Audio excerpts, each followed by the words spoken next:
It's another beautiful day here looking for birds in northwestern Pennsylvania, seeing what we can find and exploring this beautiful place. Right here, right off the bat, we have a ton of gulls. I mean, an absolute royal butt ton. Now, if you've heard the term seagull, if you heard in my previous videos, it's not seagulls, because this is obviously not the sea, this is Lake Erie. The more accurate term here being just gull. But these guys here, their species is the ring-billed gull, named for the little black ring that runs around the outside of their bill. It's so cool, because like right here is a bunch of those seagulls, and then right out there is a couple Canada goose, and oh my gosh, check this out guys, this is a flock of tundra swans. We saw them in earlier videos, but they're literally flying right here. Dude, how cool is that? I've never seen them fly before. I've only seen them looking for food in the water, so it's pretty cool. Once again, literally up in a tree right here is a tiny little bird that I have my camera focused on, so I'm gonna show you guys that up close. Close enough anyways. So this is actually really cool. This ring-billed gull is diving down into the water headfirst to try and find some food, likely a fish of some kind. And it does it once, it does it twice, and it misses both times. But on the third time, hey, got it. How cool is that? Another flock of tundra swans flying by. Let's see if we can catch them on camera.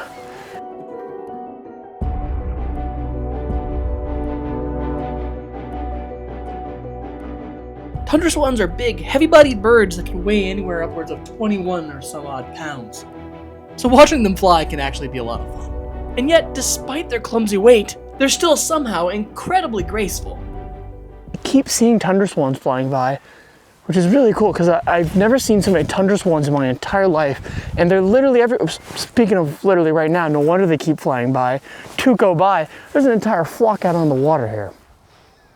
So here I am, stick looking like a goober, yelling and talking to myself, going, oh, look at the birds flying by when there's one on the ground right up ahead of me, or in the water anyways. As we're sitting here looking at these tundra swans, what comes across my mind is how fortunate we are to still have them around.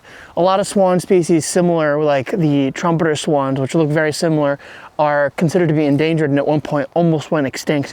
These guys never really went extinct, but they did kind of go through a point of being threatened. And even now they're kind of still threatened. So as we're looking at them, what are some things that basically have caused issue for swans, these beautiful, majestic creatures? One is habitat loss. They require these beautiful, pristine lakes. And I use the word pristine pretty precisely here because this part of Lake Erie actually offers that low grazing zone because these guys will fly in during their migratory patterns. They need open bodies like this to graze for their specific food source. There's not a lot of that still around because invasive plants and other animals like carp are just decimating underwater vegetation, meaning that the populations are less likely to come into areas like this. Seeing them here is a good sign that there's a healthy vegetative growth under there, at the very least enough for them to feed on. Two is actually buckshot and lead. So people kind of get mad at animals, especially these guys, because now that we've taken away their natural habitat of going out into these lakes and looking for, grazing in the water, they're going and relying on agriculture. So farms are kind of getting frustrated at them, and even other people are getting frustrated at them because they come in and they graze on their food. And when they get shot at, they get the buckshot. And some of them live, but then die of lead poisoning, or some of them will end up eating or finding things and there's lead shot or buckshot in it, and then eat it and then get lead poisoning. And the third thing is avian influenza, the bird's version of the flu, and it's actually decimating wild birds everywhere right now in the United States. And unfortunately, these beautiful swans are not any different. So finding a way to kind of protect them and being able to enjoy them in a way like this and bring awareness to them is super cool. I'm so lucky to be able to see these guys. Gotta watch out for ticks. It's already tick season. I found a deer tick on me.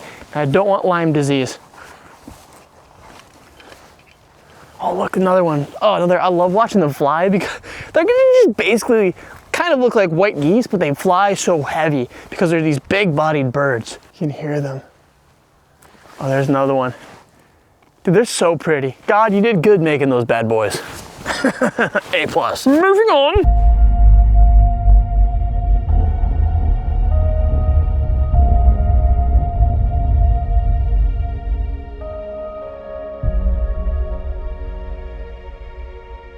This is it. Peak migratory season.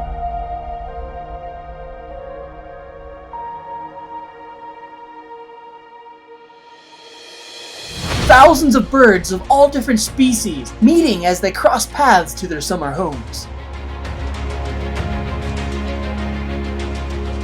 This part of the Atlantic Flyway, one of 4 main migratory zones, is unique for waterfowl because the Great Lakes funnel duck, geese, swans, and all kinds of other birds through this tight little strip of land, allowing for thousands upon thousands of birds of all kinds to cross paths for a very short period of time.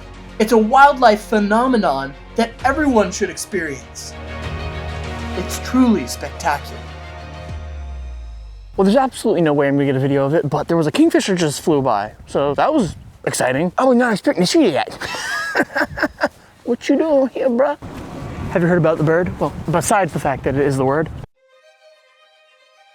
There's a couple Canada goose right here.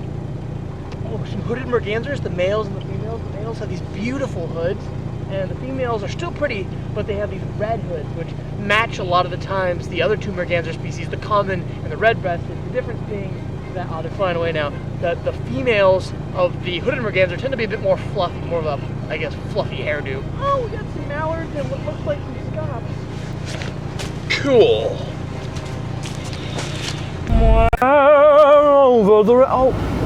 Oh, this is embarrassing. You're watching me sing? Gosh.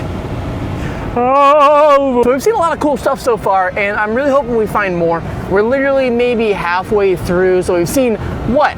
Tundra swans, Canada goose, mallard ducks, scops, canvasbacks, a bunch of other random stuff, some gulls, and whatever's gonna come up ahead. So stay tuned, hit that subscribe, let's see what's gonna happen next.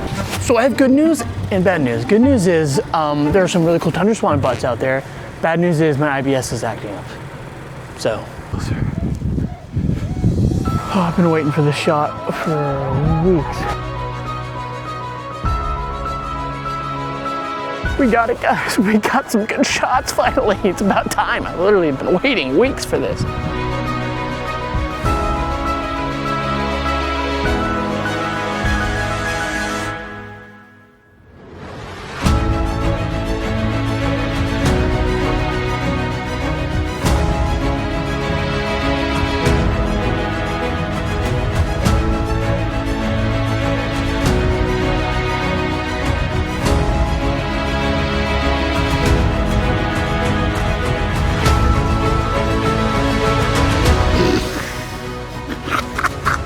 Butts are in the water like that. It looks so funny. That was biting the other one's butt. They're chasing each other. This is crazy. This is exactly what I wanted. Literally everywhere's going over now because this is such a cool spot.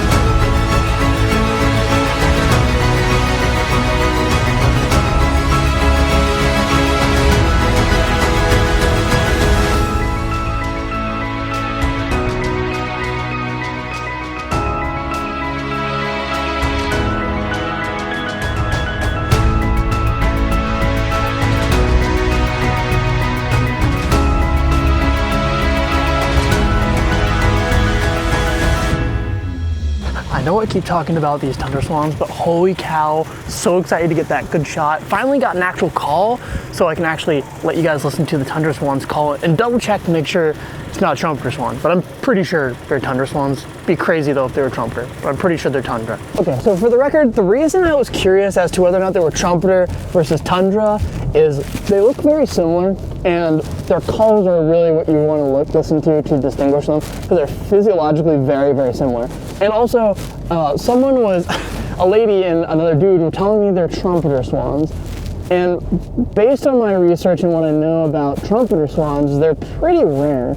And to see them in this amount of numbers in an area that is not really in their range, or rather is beginning to become part of their range, would be really unusual. So I kind of was double checking and I was like, maybe I was wrong. Like, what if I was wrong? What if this whole time I've been saying they're tundra swans and they were trumpeter swans and it was a rare species? So for some background, trumpeter swans are typically found more up in the tundra, like a similar area you would find a tundra swan, but they're more rare. Their range is a lot less diverse. And they do kind of come down out a little bit more west, further south, but here they are really, really rare. And the only reason we would have them here, from what I understand, is through our release project done by some biologists in Ontario, Canada, and there should be tags on them, like yellow tags. So I didn't see any yellow tags, and they sound to me like tundra swans. If it looks, sounds, and acts like a tundra swan, it might be a tundra swan. Hopefully I'm not wrong. Oh my gosh, guys. Some deer. There's 3 white-tailed deer just walking along the edge of this water here. At least 3. Actually, 1, 2, 3, 4, 5. There's like 6 of them. Holy cow. Some beautiful birds too in the foreground. Well, we got that. Woo! I can't even believe we saw those. That's crazy. I just was like, what was that? Oh dear, cool. Let's film it. Nailed it. So beautiful. Look at that sunset. That's gonna be beautiful.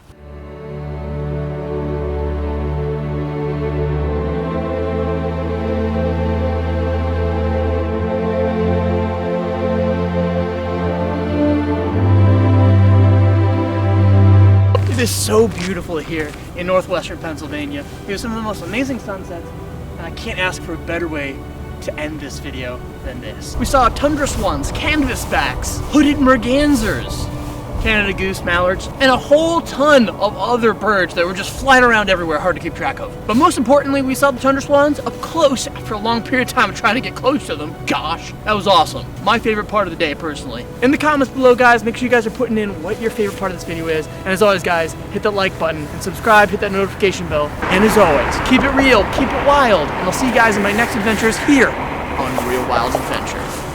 Peace!